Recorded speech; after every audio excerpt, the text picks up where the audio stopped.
I'm going to be discussing how and why is the African American community actually oppressing law enforcement with a lot of their rallying and riots and some of the slandering that's been going on.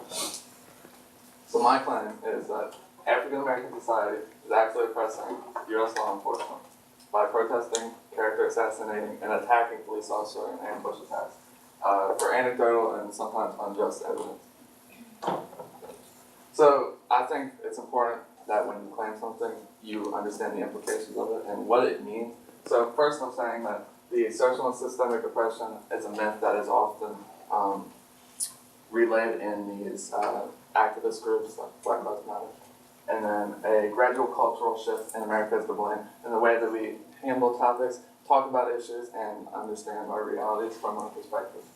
And then finally, empirical data is far more important than anecdotal, personal evidence, because personal evidence is always dependent upon your perspective. And your perspective can't always be trusted, much like source C. If you're on the side of the sidewalk, you can see a bunch of chalk, but if you stand at the right angle, you can see the full picture laid out in front of you. And so I feel like empirical data is a much more broad perspective, and that is the way that you can quote-unquote see the full picture.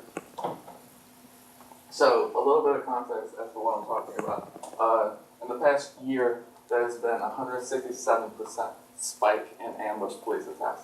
An ambush police attack is exactly what it sounds like. It's premeditated. It's people that come together and say, we're going to sit here, we're going to pull up on a police officer, or whatever it may be, and attack them, and sometimes kill them. And then another instance is at a Black Lives Matter rally in Dallas in 2016.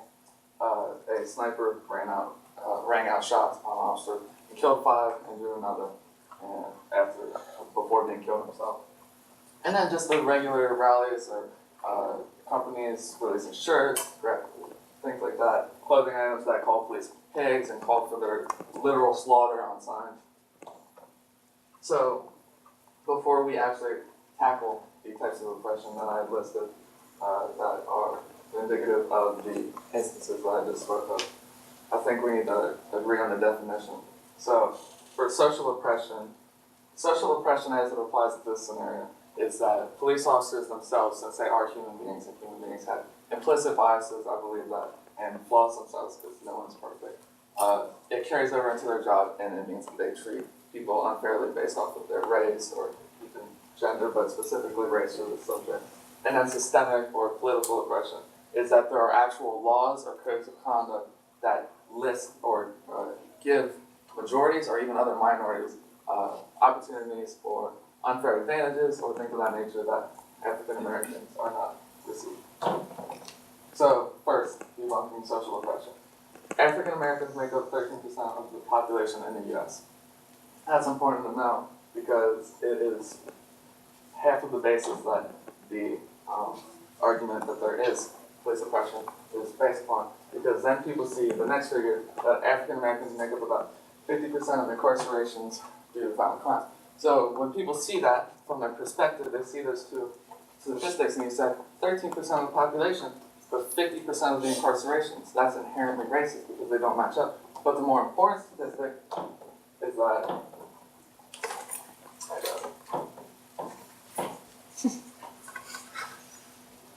the more important statistic is that they commit about 50% of violent crime. So even if they're only 13% of the population, if 13% of the population is committing 50% of violent crimes, then they should be policed to be 50% of the incarcerations. It doesn't matter how much of the population you make up, you are only arrested for the crimes that you commit. So if you're 13%, you're 20%, you're whatever percent is committing 50% of violent crimes, you should make up 50% of the incarcerations. So here's a graph to just emphasize how little of the population they make up in America. So this is obviously the majority white people. And then this little sector up here is 12.5% black. So the numbers vary based on when you take the statistic, but 13% is the general accepted number. And then at the bottom here, it talks about how even though they only make up about 13%, they are the offenders of 52.5% of homicides in America, which again aligns with the statistic that they should be 50% of the incarcerations.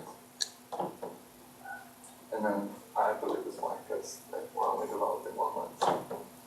So what does this mean for American society? It means that American society as a whole has changed over the course of time, which change will always come, but the way that we handle topics and issues, we don't look at them from statistical standpoints, factual standpoints, we look at them from personal, feelings-based perspectives.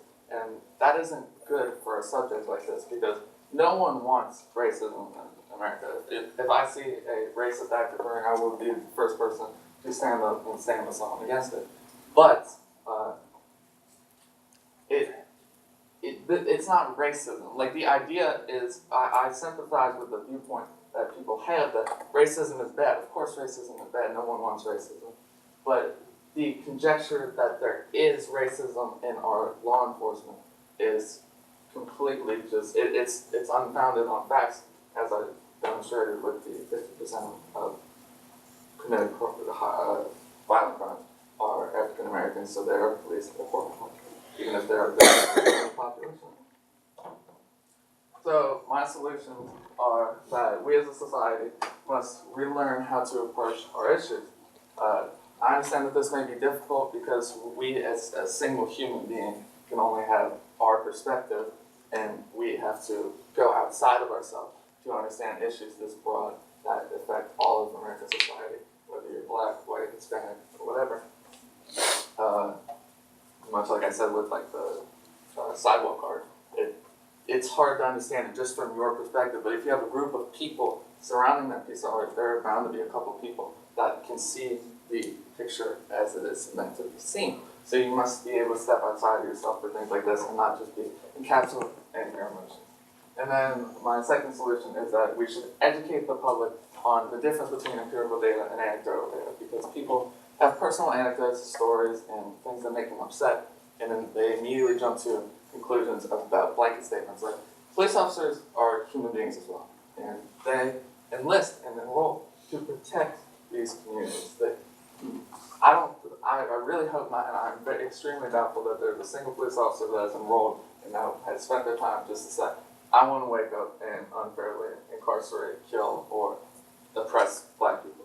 If there is, that human should be arrested and put into prison. And I don't think that, especially all cops are pigs, should be slaughtered and attacked for protecting those very communities that are doing this to them.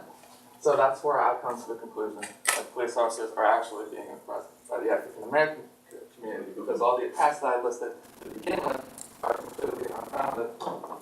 And they're completely unfounded because the basis upon which they are being justified upon is not statistically correct, and it's just all anecdotal and personal experience-based data.